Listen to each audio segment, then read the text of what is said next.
हाय दोस्तों, बोर्ड्स में अब एग्जाम्स बढ़ने वाले हैं। चाहे मैं क्लास 10th की बात करूं या क्लास 12th की बात करूं, एग्जाम्स तो बढ़ेंगे ही, साथ में जो पढ़ाई की सीरियसनेस है वो बढ़ेगी। और उसके साथ साथ जो अपनी नेटिव लैंग्वेजेस हैं, बोले तो इंडिया की जो लैंग्वेजेस हैं, उसमें ज्यादा अट्रैक्शन देते हुए आपके एग्जाम बढ़ने वाले हैं लैंग्वेज के। जी हाँ दोस्तों, मैं बात कर रहा हूं क्लास 10th और 12th दोनों की। और ये सब लागू होगा उससे पहले इन लोगों ने पहले ही अपनी थोड़ी बहुत प्लानिंग एंड प्लॉटिंग बता दी है। और मोस्ट इंपॉर्टेंट इन्होंने बताया कि अभी जो अपना चल रहा है, चाहे वो कोई भी बोर्ड की बात करें, अगर ये बोलते हैं कि भैया अभी जो है बहुत ज्यादा अनऑर्गेनाइज्ड चीजें चल रही हैं, कोई कितनी भी क्लासेस लेता है, कितना भी चलेगा, कोई क्रेडिट आवर्स नहीं है। क्रेडिट आवर्स समझते हो कि भैया इतनी मिनिमम क्लासेस होनी चाहिए फॉर अ पर्टिकुलर सब्जेक्ट। तो अब हर चीज क्रेडिट वाइज रहेगी। जैसे फॉर एग्जांपल केमिस्ट्री के लिए 40 क्रेडिट्स होंगे, 40 पॉइंट्स होंगे, तो वो क्रेडिट्स हर एक बच्चे को कंप्लीट करने हैं। तो अब हर चीज इन फॉर्मेट में चलने वाली है।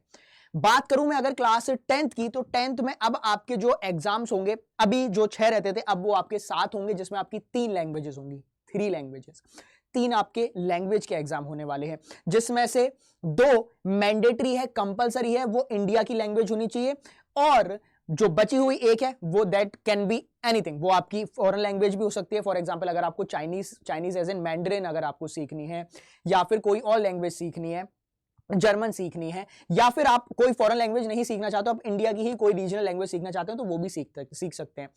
मैंडेटरी ये है कि मिनिमम आपको 2 लैंग्वेज इंडिया की चूज करनी है, B it Hindi, English India की लैंग्वेज नहीं है तो इंग्लिश मत लीजिएगा। तो एक हिंदी हो गई, या फिर जो आपकी जैसे ऑब्वियसली तमिल हो गई, या मराठी हो गई, या फिर मलयालम हो गई, तो ये लैंग्वेज आपको लेनी पड़ेगी। ध्यान रखिएगा, English is not our language, है ना। तो जो अपनी हिंदी वाली, मतलब जो अपनी इंडियन लैंग्वेज है, वो आपको चूज करनी पड़ेगी। Same goes with class 12th also. Class 12th में जो अभी तक 5 एग्जाम होते थे, अब 5 एग्जाम नहीं होंगे, अब 6 एग्जाम होंगे। जैसे मैंने भी जो एग्जाम दिए थे वो 5 एग्जाम दिए थे, PCMB और इंग्लिश दिया था। अब आपका ऐसा नहीं होता। अगर मैं अब की बात करूं तो मेरे एग्जाम्स कौन से होते, PCMB, इंग्लिश और एक और कोई लैंग्वेज होती। तो 2 लैंग्वेज कंपलसरी है। सर क्या जरूरत है लैंग्वेज की? जरूरत क्या है कि जो हमारा क्लासिक इंडिया है, क्लीशे इंडिया है, वो कहीं ना कहीं, मतलब जो हम जो जिस चीज से रूटेड है, वो कहीं ना कहीं खत्म होता जा रहा है। तो जो सरकार की प्रायोरिटी है, या फिर जो CBSE या NCERT जितने भी हैं, NEP, तो ये सारी ऑर्गेनाइजेशन मिलकर ये चाह रही हैं कि जो हमारे बच्चे हैं, जो बिल्कुल रूट फॉर्मेट से आते हैं, बिल्कुल ग्राउंड लेवल से आते हैं, वो अपना वो जो ग्राउंड लेवल है उसको छोड़े ना, उसको साथ में लेते हुए चले। फॉर एग्जाम्पल अगर आप मान लीजिए तेलंगाना से आते हैं और आप तेलुगु बोलते हैं, आंध्रा से आते हैं तेलुगु बोलते हैं, ठीक है, तो अब ये जो तेलुगु है वो आगे जाके आपको धीरे धीरे वो डिमिनिश होती जाती है, कहीं ना कहीं खत्म हो जाती है। तो वो चीज ऐसा ना हो कि आगे जाके आप सिर्फ और सिर्फ इंग्लिश पे फोकस करें, या फिर आप हिंदी बोलना सीख जाए। तो वो चाहते हैं कि आप जो ग्रास रूट लेवल वाली आपकी जो लैंग्वेज है वो भी आपके जहन में, आपकी जिंदगी में रहे। इसलिए ये चीज की गई है नेशनल एजुकेशन पॉलिसी, या फिर जो अपना NC है उनके अकॉर्डिंग। और काफी अच्छी चीज है यार, है ना। हम लोग इंडिया वासी हैं, भारत हैं, और भारत में ये चीजें होनी चाहिए। इतनी डाइवर्सिटी है, डाइवर्सिटी को अपन को उठाना पड़ेगा।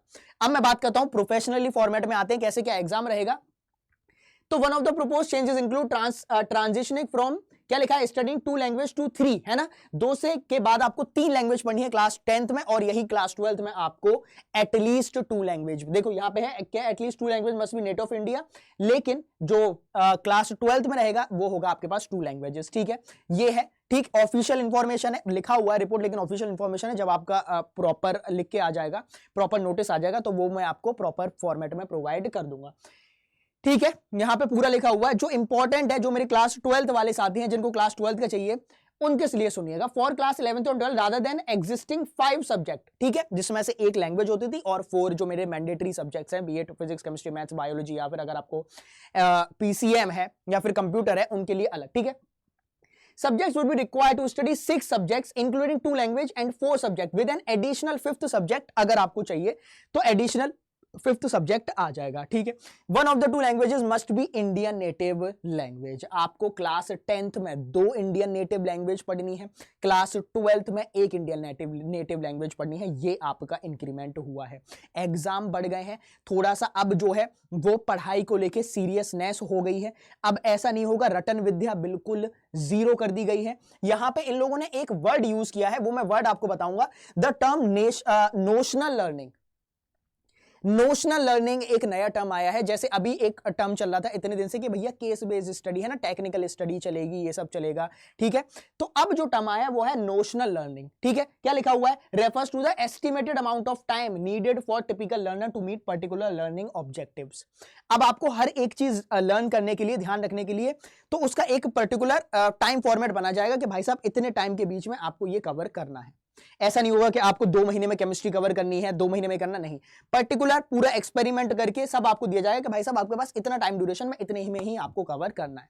बाकी आपको एक इंफॉर्मेशन तो वो पता ही होगी कि अब जो आपके बोर्ड एग्जाम्स है वो 2 बार होंगे, जिसमें से 2 बोर्ड एग्जाम्स आपके ऑप्शनल है।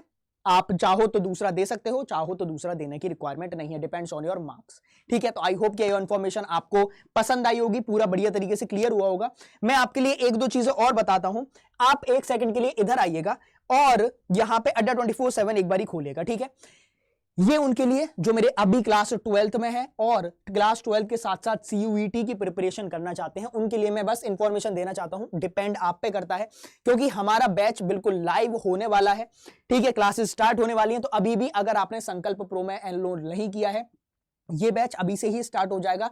बेसिकली इसमें क्या है, इसमें अपने पास बोर्ड्स वाले स्टूडेंट्स के लिए संकल्प 2.0 है, मतलब हम लोग सारी क्लासेस करा रहे हैं, physics, chemistry, maths, biology, English, ये सब चल रहा है, ठीक है। वो है संकल्प 2.0 किसके लिए है, बहुत सारे साथी उसमें हैं, जिसमें आपको सिर्फ और सिर्फ बोर्ड्स की क्लासेस मिलेंगी। यहां पे आपको बोर्ड्स की क्लास के साथ साथ CUET की प्रॉपर 0 से 0 से प्रिपरेशन रहेगी। CUET तो आपको पता होगा, कॉमन यूनिवर्सिटी एंट्रेंस टेस्ट, जिसमें आपका अगर आपको बैचलर्स करनी है, फॉर एग्जांपल DU से करनी है, BHU से करनी है, AMU से करनी है, कहीं और कोई यूनिवर्सिटी से करनी है, तो उसके लिए आपको ये वाला एग्जाम देना मैंडेटरी हो जाता है, ठीक है। तो ये चीज आप ध्यान रखिएगा। ये बैच बहुत मिनिमम प्राइस पे चल रहा है, थोड़ा सा और अपन कम करा सकते हैं इसका, अगर Y787 कोड यूज करेंगे तो यही बैच आपका 3,919 का हो जाएगा।